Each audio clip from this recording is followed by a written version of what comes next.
Welcome back to A Healthy You. Okay, how many of you started 2014 saying, I'm going to be more happy and more healthy? I'm guessing at least half of you did. Now, how many of you have actually kept that promise? I'm betting that number dropped exponentially. But now becoming a happy person is not as difficult as it seems. Just ask my next guest, the author of Happiness is a Habit, Michele Phillips. Michele. Hello, Carol. How are you? I'm wonderful. So, your book, Happiness is a Habit. You say that happiness is not something that is natural to us, but something that is actually a choice. Well, it is natural to some people. 50% of your happiness comes from your genes, right? So we don't have... Yeah, but that's only 50%. Exactly. So the other 50% come from your daily intentional activities, what you think and what you do.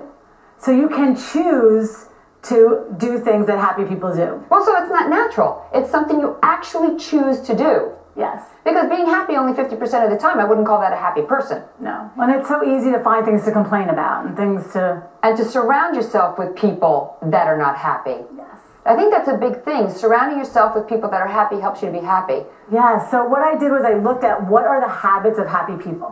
What are the things that people do on a regular basis? And what's so fascinating to me was that habits require no energy. Those are the things you do without thinking, right? The way you talk to your spouse, the way you drive your car. When you get up in the morning, you probably do the same thing almost every morning. Without thinking. Exactly. So I want people to consciously look at what they're doing and say, you know, your whole show is about healthy lifestyle. Are the habits I have, are they leading me where I want or away from what I want? So what you have to do is you have to break down what it is you're doing, look at the goals that you want to achieve, and then you have to consciously choose ways to get there. In your book, you said that it takes 60 days or 30 days, but you want to give people 90 days to create a habit. Why? Well, because in Happiness is a Habit, basically the research says it takes 21 days. Once you do something repetitively for 21 days, it becomes something you do without thinking. I said in the book, take 90 days. You've had your habits a long time. Just take a 90-day period and say, I'm going to eat an apple a day. I'm going to get 8 hours of sleep a night. I'm going to think positively every morning when I wake up. All right, but you're giving a whole bunch of stuff that people could do, but what you're saying is take one at a time. Yes. Give yourself a break. Don't make it that you have to get everything right now done, all these habits changed. Because I find people do that. They go, I'm going to change all my habits. All at once. Right? And it doesn't work. It doesn't work, and then they fail. So they set themselves up for failure.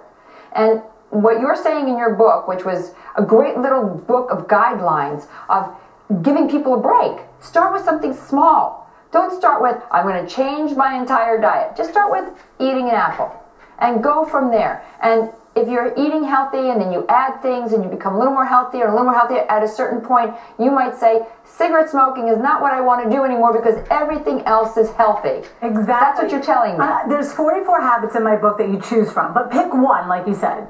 Do it for 90 days. Then it becomes something you do automatically. If all you did, Carol, was change one habit every 90 days, in 5 years you have 20 new powerful positive habits. Whereas if you tried on New Year's Eve or whenever we always make our goals and resolutions, which always fail because we don't give ourselves the 90 days, then you end up with nothing. At the next New Year's Eve, you make the same resolution that you made the year before. What's great about your book is that it's a textbook, basically. It takes you through it, it guides you, it gives you suggestions, it gives you ideas, and you can refer back to the book over and over again because it's right there. And I also think keeping a book like this out where you can see it reminds you you're trying to change your habits. I'm all about visual reminders. So yes, anytime you can have a visual reminder to do something differently, and it's steps. It's not just a philosophy. It literally gives you, here's the habit, I write a lot of personal stories about how I changed my own habits, and here's ways you can actually incorporate it into your life. And if it doesn't fit you exactly, you can alter it. Yeah, modify it. That's what I say. You give people a break. It makes it easy to change your habits to be happier. And I think once you give people a break and allow them to be human, they will respond to that. That's what I hope. And my hope is that people see how much power they have. Yes. You know, when you and I talked about eating, oh, it's hard. It's not hard. Not hard. If you do just do it slow. and educate yourself ahead of time. And that's what your book does. Thank you so much for being here, Thank you Michele. for having me. It was a pleasure. Up next, my answers to your questions in this week's Ask Carrie.